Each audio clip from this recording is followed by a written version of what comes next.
Maintaining or even building muscle whilst you're in a calorie deficit is going to be a great idea if you're trying to get an attractive physique. A couple years ago, I got a bit chunky, right? I fell into the trap of bulking unnecessarily, like most men do, to gain muscle. Now, I started to lose my attractiveness because of that. My face started to get puffy, started to see those love handles come in. It wasn't a great look and I wasn't pleased with it. So of course, I had to cut that body fat back down. Now, because this was my first proper deficit, I was kind of doing it suboptimally. My training kind of suffered. My diet wasn't optimized towards building or maintaining muscle, at least whilst I was in a deficit. So I started to see consistent decrease in strength in the gym, which is a good indicator that I was losing muscle mass. I wasn't pleased with that. Of course, nobody wants to lose muscle.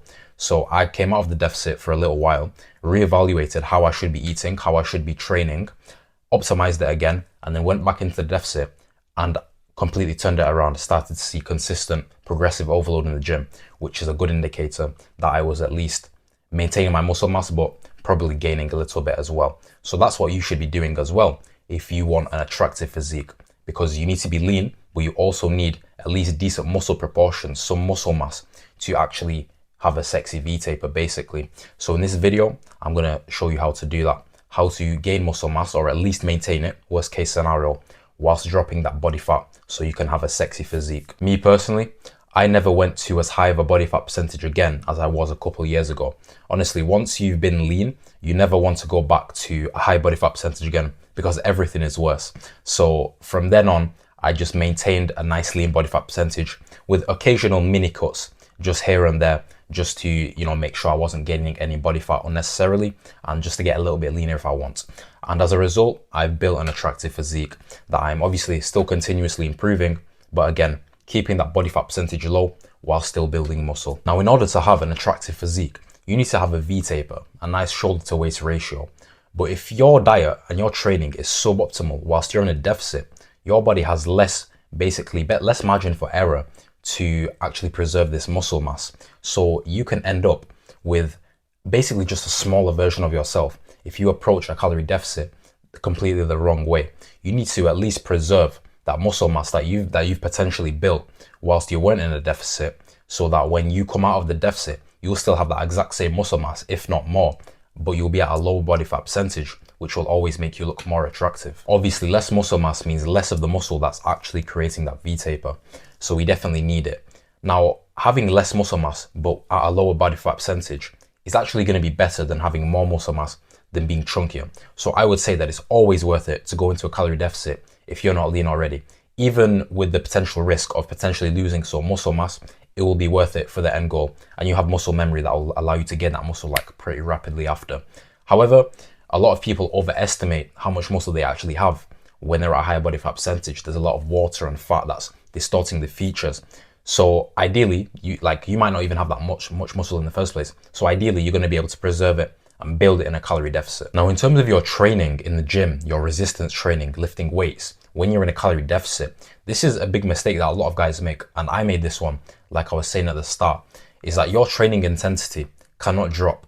The things that you're doing for training when you're not in a calorie deficit have to be the exact same. You have to be training the exact same way as if you're trying to build muscle in a calorie deficit, because you are. If you're taking it a little bit more easy, you've got less energy, so you're just having a little bit of a rest when you're in the gym and not training to the same intensity to failure like you should be doing when you're in the gym resistance training, then of course you're going to lose muscle. Your body does not want to keep that muscle when you're in a calorie deficit, believe me. It wants to get rid of it so it can expend less energy. That's the evolutionary process. So if you're not stimulating that muscle with high intensity like you should be doing when you're not in a deficit and trying to gain muscle anyway, then of course your body's going to be like, oh, okay, we don't need it. We're going to get rid of it because we're wasting energy. Whatever built you that muscle is what's going to keep that muscle on your body when you're in a calorie deficit.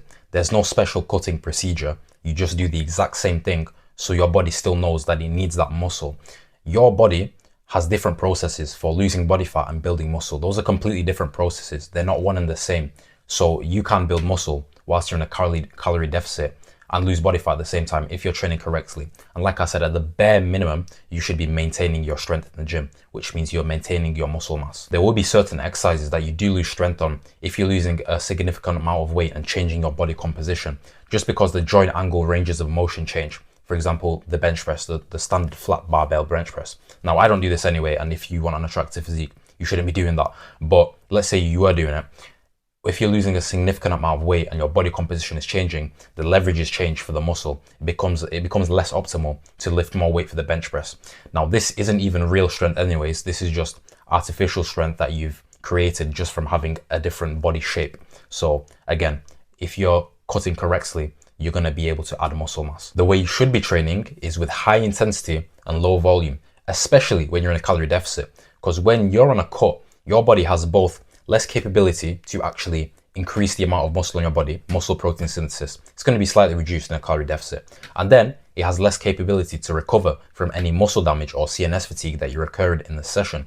So if you're doing hyper high volume, loads of sets, loads of reps, loads of junk volume, 2-hour sessions, your body does not want to be doing all that. It's already going to have less muscle growth stimulus in the sessions. And then it's going to take longer to recover from all that muscle damage that you've occurred. So you see how the mismatch is. Less benefit, more recovery. That means less muscle growth, and not just less muscle growth actually, but potentially losing muscle mass, probably losing muscle mass. With high intensity and low volume training, you're providing a very high stimulus for muscle growth in the session with the least amount of muscle damage occurred. So you can still recover, even when you're in a deficit, you can still recover while still providing good stimulus to grow, which means potentially you're going to grow some muscle mass even in a deficit when your body has less capability to grow muscle, right? The way that you would actually implement this in your training is by working a muscle with 2 sets until failure. Just 2 sets, that's it. You choose one exercise and you do 2 sets on it until failure. When I say failure, I mean actual failure, like muscular failure, where you can no longer perform the set with a good form anymore because your muscles cannot produce enough force. That's failure. Not when it feels slightly uncomfortable, not when you are a little short of breath, not when you fucking get a message on your phone so you have to stop the set at failure because you need to, you know what I mean? Actual failure, not some fucking pussy bullshit basically. And that's it, just 2 sets, and that's gonna provide a very good muscle growth stimulus whilst limiting the amount of muscle damage that you occur, so you can actually recover from the session and train again in the next 48 or 72 hours. You do not need to do loads of junk volume, 10, 15 sets for a muscle, fucking 2 sets of lat pull down, then 2 sets of chest supported seated row, then 2 sets of T-bar row, then 2 sets of barbell row, then 2 sets of fucking swinging monkey bar raises or whatever you do. You don't need all that. 2 sets until failure, and that's gonna work amazingly. I would recommend to be training with weights heavy enough so you can only do 4 to 8 reps until failure, so you can further limit the amount of muscle damage that you're gonna create, because more reps mean more calcium ion fatigue, which means more muscle damage basically, which is longer to recover from. And also it's easier to do 4 to 8 reps until failure than it is to do 25 reps till failure. I don't know if you've ever tried, right, but if you do like a fucking hack squat, let's say, for your legs, and you try to do 4 reps until failure, okay, that's fine. Like at some point when you do 4 reps, right, you go for the 5th and it just doesn't go up. You don't have enough strength. Your muscles can't produce enough force, and that's it. If you try to do 25 reps until failure on a hack squat, like actual failure where your muscles can't produce enough force, by that point your legs will be screaming in pain. They will be burning so much. Like you can still do it and you'll grow a similar amount of muscle, but it's so hard, it's genuinely so hard that most people just don't even reach near that point, so they grow less muscle overall. So like I said, 4 to 8 rep range is going to work well. You should be resting 3 minutes in between all of your sets, and of course you need to be tracking your progressive overload. You should be tracking like every single session, right? Your weights, your reps, the amount of sets, the amount of reps, and the weight that you do for those exercises. That's something that is non-negotiable if you want to build an attractive physique. You need to see if you're progressing. That's the only way that I knew that I was losing strength, right? If I wasn't tracking, I can't believe some people go into the gym and don't track, right? That's insane. You absolutely need to be tracking. If I wasn't tracking my progressive overload, my strength in the sets in the gym, then I wouldn't have known that I was losing muscle, and I would have just carried on and I would have shriveled down into a fucking worm. Do you know what I mean? So you absolutely need to be tracking. Download a workout tracking app or write it down. I use one called Strong. That's worked well for me. It's got like rest timers and everything there. So just try that, or any other app, or write it down again. Like I said, you definitely need to be tracking your progressive overload so you can see consistently that you're gaining strength in the gym. It will slow down when you're in a calorie deficit, but regardless, you should be seeing consistent progressive overload. And then when you're at maintenance or whatever and you're gaining muscle a lot faster, then you should see more rapid increase in strength. So in terms of your calorie deficit, the losing body fat part, the thing that's actually going to drop that unnecessary weight from your body, the higher your calorie deficit, the more aggressive you go, the more your muscle protein synthesis will be reduced. So if you were in like a 100 or 200 calorie deficit, right, your muscle protein synthesis probably wouldn't be affected whatsoever. You'll just be gaining muscle as normal. If you're in a 1,000 calorie deficit, then it's going to be like quite significantly reduced. If you're not eating anything at all, like if you're fasting, for example, then it's likely you're not going to gain any muscle whatsoever and probably lose it. So the more aggressive you go, the less muscle that you grow whilst you're in a deficit. So it's just up to you, the sacrifice that you want to make. Do you want to lose weight slower and still be building muscle, or do you lose fat? Sorry, do you want to lose fat slower and still be building muscle, or do you want to lose fat faster and then potentially just maintain your muscle mass, or yeah, maintain the muscle mass that you have?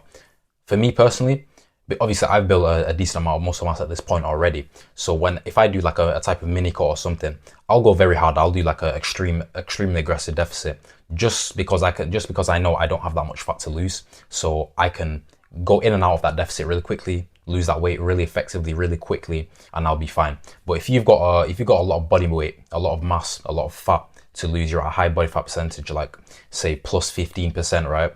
Then I would recommend for you to take your deficit a bit slower because you've got a long way to go. It's going to take you months. So if you try to do very aggressive straight away, then not only is your hunger hormone signaling going to be like through the roof, you're going to get very hungry after like 3-4 weeks, right? But then potentially you're going to be maintaining your muscle mass for a long time when you could actually be gaining. To get your approximate caloric maintenance, right? So you need to know your maintenance before you can do a deficit, because if you don't know how many calories you're burning, then how do you know how many calories you should be eating to lose weight, right? So go on a total daily energy expenditure calculator, tdeecalculator.net. That's like a nice and simple one. Put in some of the stats. It's going to give you a rough estimate of your total daily energy expenditure. So the total amount of calories that your body burns in a day, just doing whatever activities you do. And then you can obviously track your weight for a couple of weeks and see if it changes, just eating at that amount. And if it does, then you can determine whether you need to go, whether your maintenance is a bit lower or a bit higher, whatever. Once you've got that number, your caloric maintenance, then you reduce your calories from there. That would be your caloric deficit. So an aggressive deficit would be like 1,000 calories or maybe even more. That would be an aggressive deficit. That's what I do when I'm trying to lose a little bit of body fat, like fast, like in a week or 2 weeks. Like I've only got a little bit to lose, right? When I'm doing that, I don't need to cut a lot. If you're a high body fat percentage, like plus 15%, 20%, whatever it is, above that even, then I would recommend to take it a little bit slower because you're going to be in a deficit for a while. If you go very aggressive, very fast, you cannot do an aggressive deficit for like more than 4 weeks, I'd say 4 to 6 weeks, something like that. You cannot do an aggressive deficit for longer than that because your hunger hormone signaling, your ghrelin, your leptin, the hormones that make you hungry, basically, that tell your body to eat, they're going to shoot through the roof. You're going to probably rebound very hard. Like I'll say I've almost made that mistake in the past, rebounding very hard, eating a lot of calories, shooting back up to a massive surplus and then gaining most of the weight back that you've lost. That would be very depressing. Trust me, it's very depressing.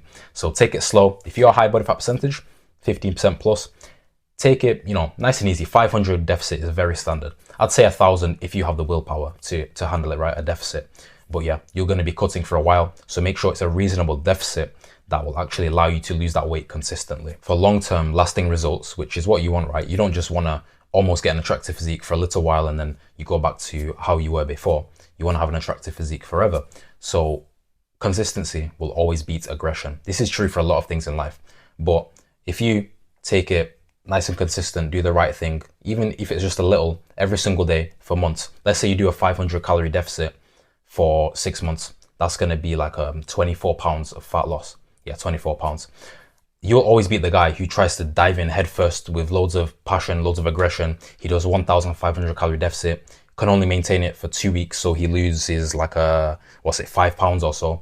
And then he's so hungry that he eats 7 pounds of fat back. Do you know what I mean? You'll always have the better long-term results by doing the right thing consistently over a long period of time than someone who takes it too far too soon and loses their head. Once you get to a nice low body fat percentage and you've maintained it for a while, that's when you're allowed to do those very aggressive short-term deficits. Like me, for example, if I'm 11%, right, 11% body fat, and I want to get to 10% quickly, I can eat 1,000 calories a day, like literally 1,000 calories a day, and my maintenance is around 3,000. But I can do that. I've built up the habits and the willpower and everything, the discipline to stick to a very aggressive deficit for a short period of time, and then not rebound out of it. I can go back to eating maintenance nice and normally with no massive hunger signaling or whatever, right? I can handle that. So I can do a 2000 a day calorie deficit for 2 weeks, and then I can just go back to normal after that. And I can do that because I built that up over a long period of time. It's not straight away. You can do that. You can't go from eating McDonald's, KFC, fucking Chipotle or whatever it is, 4,000 calories a day every day, and then try to eat 1,000 calories a day. You'll do it for like 3 days, and then you'll eat like double the amount of calories that you've lost back because you're so hungry. So you have to work up to that. In terms of your macronutrients, so like your protein, fats and carbs, those are macronutrients with the food that you're eating when you're in a deficit. The most important one by far is going to be protein. You probably already know that, but the reason why that's the most important one is because that's what allows your muscle protein synthesis to be maximized. Not maximized in a deficit, but allows it to be at a reasonable level, right? So you can actually gain and at least maintain muscle whilst you're in a deficit. If you're eating low protein, your body isn't able to produce as much muscle protein synthesis, which means you're probably going to lose muscle. So 1 gram per pound of body weight, nice standard that you can maintain. When you're not in a deficit, then a little bit lower is fine. I just like protein anyway, so I eat that all the time. If you're doing a very aggressive deficit, like I said, if you're on 1,000 calories a day for a short amount of time, like 2 weeks, you probably don't need to worry about that at this point anyways. But if you were, then higher protein could be necessary as well. The best sources of protein, just generally anyways, are going to be red meat and eggs, not just for the protein, but for a lot of other benefits, a lot of other nutrients that I've covered in like a diet video, right? And that's going to allow you to have all the amino acids in the protein with the red meat and the eggs. It's got all the essential amino acids that you need to adequately like absorb that protein basically. If you're eating like fucking lentils or something, or lentils or tofu for protein, it's not going to be good. You're getting like half or less than half the amount of protein that you actually think you're getting, because that plant protein is not absorbed anywhere near as well as animal protein. So make sure you're getting high quality protein sources. I always say that the timing of your meals doesn't really matter as long as you're hitting your total macros for the day, right? And it's true, but when you're in deficit, it could be worthwhile. It could be worthwhile to kind of optimize your meal timings a little bit. So before the gym, make sure you're getting some protein, some carbs. That will start to stimulate the muscle protein synthesis. Maybe eat a few hours after the gym, just to there's not really any extra benefit, but just in case, right? It doesn't hurt. Now, something that a lot of people do to lose body fat is excessive cardio. Cardio is it's basically the supplement for your diet. Cardio is just a little thing you add on top to potentially further optimize your fat loss and get a little bit of more fat loss out of your diet. It's not the main thing. That's not what's going to cause you to have an attractive physique. Resistance training and your diet, your deficit is the main thing. If you're optimized with your calories, with your macros, and you're comfortable with how much you're eating, you don't even need to do cardio to lose weight. You don't need to do cardio to lose weight. However, I would recommend it just so you can eat a bit more, get a bit more food, which will make you less hungry, right? Get a bit more carbs for that energy, for the muscle growth. So when you're doing cardio, it should be low intensity. Incline walking, that's probably the best option. You can scroll on your phone or whatever you want to do. Well, not scroll obviously, but you can go and you can watch a movie or something whilst you're doing that cardio. So it's nice and easy. Elliptical, I guess, basically incline walking is the only one that I personally do. But any low intensity, like stationary bike, any low intensity cardio where you can very comfortably breathe through your nose, you do that for 45 minutes or an hour. And depending on your body weight, you might burn 300 to 400 calories, maybe 500, right? That's going to be the best type of cardio to do when you're in a deficit, because the low intensity means that your body is going to be utilizing fat oxidation to actually provide that energy for the cardio, rather than using your glycogen in the muscles for high intensity cardio, like sprinting or high intensity rowing or whatever it is. The higher intensity you go, the more anaerobic it is, which means less oxygen, which means your body had to utilize glycogen for that exercise instead of low intensity aerobic exercise, which is fat. So that glycogen is supposed to be used in a deficit for your weightlifting. That's what we want to preserve it for. So you have more energy to provide more force, which means a better muscle growth stimulus, right? If you're utilizing glycogen for your sprinting, then you're draining your muscles of energy to lift weights in the future for the next session or whatever. So realistically, we don't want to be doing that. We want to be doing a low intensity cardio, which is going to utilize all fat, basically no glycogen, and that's going to be the best outcome for your fat loss, right? Only exception that you're allowed is if you're pounding a girl, right? That's the only high intensity cardio that you're allowed to do. That's what I do anyways for my cardio. So I don't know about you, but I do prefer that over the incline walking. Even though it's not optimal, I don't care. is better for the experience, right? And if you're not doing high intensity cardio when you're pounding a girl, you're not pounding her right. So just take that into account. For cardio, right, it's the minimal effective dose, just 45 minutes, maximum an hour after each session, right? If you want to, maybe just a few times a week even, just so you can eat more food. And then that means you can eat more carbs. All the calories, if I do cardio, right, like incline walking, all the calories that I burn from that cardio, I will just eat them back so that I can eat more carbs, which will make me less hungry, kind of, for starters, but also provide more glycogen in my muscles, which will provide more energy for the weightlifting and also fill them up to make them look better, to make me look better, right? So that's why I do cardio. But if that's not a worthwhile investment for you, then just don't do it. Like the time, right? To save time, don't do it. But you'll have to eat less calories. So just take that into account. In terms of your calorie deficit, you could do some periodization, and it just depends on you as a person. It's experimentation, right? Trial and error with you personally to see what you like better. Now, what I mean by that, right, is instead of doing a 500 calorie deficit, let's say for a month, you could do 2 weeks of 1,000 calorie deficit and then 2 weeks of maintenance. And then you could like go back and forth on that cycle, right? If you want to do a calorie deficit for 3 months, 500 calories, instead you could do 6 weeks at 1,000 calorie deficit and then 6 weeks at maintenance, and just cycle in between 2 weeks, 2 weeks, 2 weeks, right? And that could be easy for you. It just depends on you as a person, whether you like to take it aggressive, then chill for a little while, then go back to it, or you just want a slow deficit that you can maintain for a while. It just depends on you and how consistent you will be with it. That's the most important part.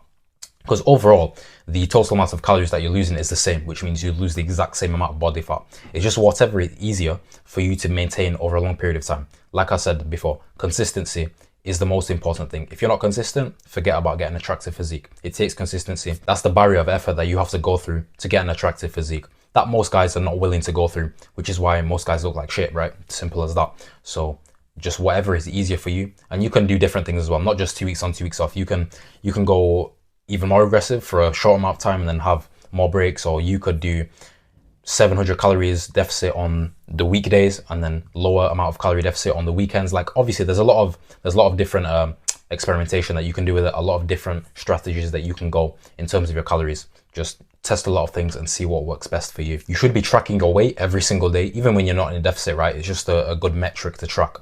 But your weight is not as important as the way you look, right? That's obvious, right? The number of the scale doesn't actually matter. It's just the way you look. So you need to make sure that visibly you're losing fat. Compare your progress photos 1 week from now, 2 weeks, 3 weeks, a month, right? Compare them, see if you're losing fat. Also track the weight on the scale. Like potentially, especially if you're new to the gym, you could be gaining muscle and losing fat at the same time, right? As that's like a body recomposition. You can do that even when you're not new to the gym. But if you're doing it when you're new to the gym, you could be gaining muscle at a rate that actually makes it seem as if the weight on the scale is kind of staying the same, even though you're dropping body fat as well. So it just depends on what stage in your fitness journey, you could say, that you're in. So that's why progress photos, like for me, for example, the weight on the scale is quite consistent because I'm not gaining that much muscle. I'm 3 years into training, right? I'm not gaining that much muscle, especially in a calorie deficit. So if I'm losing weight on the scale, it's like all fat. But if you're new, then you could be gaining muscle and losing weight and losing fat, which means that the weight on the scale is staying the same or very minimally dropping, even though you're dropping more fat than you realize. So that's where progress photos and videos I like better would come into play. Take your progress videos, photos every single day, every single week at least, just to see if you're seeing the changes that you want to see. That's the most important thing, right? To have an attractive physique. An attractive physique is not attractive numbers on a scale. It's how you look visually. If you're looking good visually, then you're going in the right direction and keep doing what you're doing. If you're not, then stop, reanalyze, reoptimize and see what you're doing wrong and then get back to it. If you're doing a long-term calorie deficit, then you need to optimize first of all, the size of your calorie deficit and also kind of the foods that you're eating for your hormones. Because if you're doing a long-term calorie deficit, your hormones will, if you're doing it wrong anyways, will steadily be decreasing. And that's not what you want, like your testosterone and that. You don't want to drop your testosterone, then like your dick doesn't even work anymore. What's the point of that, right? So you need to be eating enough fats, around 0.3 grams per pound of body weight for fats. That's the minimum. And you can eat more. If you do more cardio and whatever, you can eat more, and it's just up to you, right? Now, like I said before, if I'm doing a massive calorie deficit, like 1,000 calories a day, of that, for me, it'll only be protein. Like for 2 weeks, I'll eat like, or 1 week, let's say, I'll eat only protein, like chicken breast or something for 1 week. Now that's not good for your hormones whatsoever, but because I'm doing it for such a short amount of time, I'm in and out straight away. It's not much time to cause enough damage. But if you're doing a 6 month cut, then there's no chance that you would do that. That would be crazy. So that's why you need to pick a sustainable calorie deficit. Let's say 500 calories. You get enough fats, good fats, saturated fats like red meat, eggs. These are very good for your hormones as well, so that you can basically sustain that for a long period of time. And then also, another important factor is going to be your sleep and your stress. Make sure you're not stressed. However, you need to sort that out. Make sure your sleep as well. Go in bed same time every night. Blackout blinds, cold room, all these things, right? You can see all these things for your sleep optimization, so that you can provide the best environment possible to lose fat, right? The easier you make your environment, the easier you give all the things your body needs to lose that fat and also build muscle, or maintain it at least at the same time, then the easier you're going to recomposition, right? The easier your body is going to change, because it's got everything it needs to do that. If you're not sleeping well, you're stressed all the time, you're eating just like fucking pea protein and getting 20 grams of fat a day from McDonald's fries, then obviously that's not going to be very conducive to your body fat loss and your hormones. Your testosterone is going to drop so rapidly that you'll probably lose your balls. Like it's going to be mad. So don't do that. Optimize your diet, your sleep, everything, so that you can lose fat and keep your hormones nice and high all the time. Getting lean is a big mental thing, right? I'm not going to lie to you. You do need to change that identity, that mindset. You cannot be the type of person that goes to fucking KFC every day. Like that, not only can you not be that type of person, but you cannot think like that type of person. In your mind, in your body, in your soul, you cannot be a fat fucking motherfucker, basically. You cannot be that. You have to completely reframe your mind to be like, okay, I'm not the type of person that will go and eat Chipotle or fucking, I don't even know if that's good or not. I don't live in America. Let's say just McDonald's, right? I'm not the type of person that goes to McDonald's and eats that, because I don't put poison in my body and I'm fit, right? Even if you're not yet, if you have that type of mindset, like I treat my body like I'm an athlete, because I am an athlete. Once you have that type of identity, that's when it's easy to lose weight. Me personally, I cannot go to McDonald's and eat burgers and fries. Like I will feel, like I don't even know, I'll kill myself. Do you know what I mean? I'll feel disgusting, because I'm never that type of person. That's not my identity. Like obviously every once in a while for fucking vacation or special occasion, right? It's not the end of the world. But to do that every week or something, no chance, because that will be going against my identity. Once you reframe your identity, you change your mindset, you cannot do the things that don't align with that. Like it's not possible. Like for example, someone who's a vegan cannot go into a steak restaurant and a steakhouse and go and eat steak and eat a fucking ribeye. They can't do that, because that's against who they are so passionately. Like they cannot, because their identity is of someone who doesn't do that. It's of someone who only eats plants because they love animals, right? Obviously that's not conducive to building an attractive physique, but besides the point. So you need to reframe that identity to be of an athlete, of someone who's fit, who's in shape, who's sexy, who's attractive. Because once you do that, it's a lot easier to lose that weight. You're so locked in, right? You're so consistent, because you know that's the type of person that you are, rather than someone who's just trying to do it and trying to get a result. You are going to get the result. And also slow cuts, like 500 calorie deficit over a long period of time. That just take a lot of mental toughness and discipline, because consistently you're feeding your body less food than it needs, and it's telling you, feed me more food please, but you're going against that.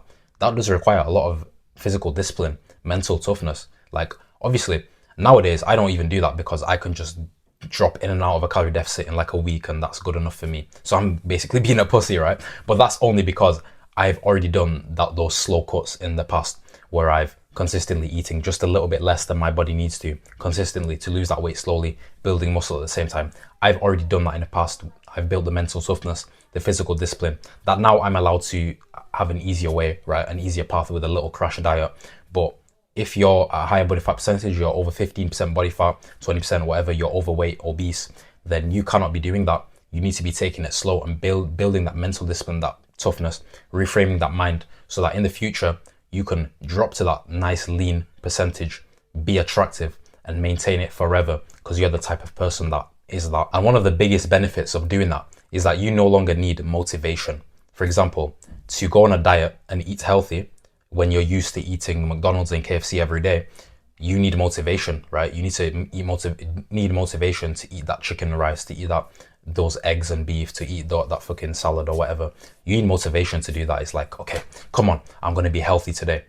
Me, I don't need that. I don't do that because I am the person that just eats healthy. I am a healthy person, right? I'm an athlete. I'm literally an athlete. So that's why I don't need any motivation. It's just ingrained into me to keep for the last 3 years, right? It's just been ingrained into me by myself to do those things every single day, which allow me to keep reaching my goals. It's really nice. It's a really nice feeling once you get here, when you're the type of person that can only do what's right for them, for their body, right? And to be attractive, to be sexy, to have a nice physique. When you can only do that because that's only the way that you think, that's only the way your mindset is framed, then it becomes so easy to keep progressing and just maintain it forever rather than needing consistent motivation to do the things that you should be doing. That's the type of feeling that I want you to have, where you cannot even imagine going to a fast food restaurant and eating greasy food and overeating your calories like with all the other cockroaches, right? Because you've completely reframed your mindset. You've completely flipped that attitude around into how you view your body. Your body is a temple, right? Your nutrition is fuel. It's things that you eat that are good for you. Your muscle building, fat loss. You do all these things, all this exercise because you want to be attractive, because you are attractive, and because you're an athlete. And you treat yourself that way, not treat yourself like shit like everyone else. I can't recommend it enough. It feels amazing it feels amazing once you get here, and it's just very easy to maintain because, like I said, you've completely changed the attitude and you've been doing the consistent discipline, the consistent habits over the years that allow you to maintain it nice and easy and keep improving it. And like the sky's the limit, right? The potential is limitless. Like 1 week you fuck 1 girl, next week you fuck 3, next week you fuck 10. Like it's honestly, the potential is limitless, I'm telling you. So implement the steps I've given you in the video. You're going to see what I'm talking about. It's a nice feeling. If you want more help to build an attractive physique, check the top link in the description. That's my community. Join the other guys there who are taking it into their own hands to build an attractive physique. If you want that to be you too, check that link if you're interested.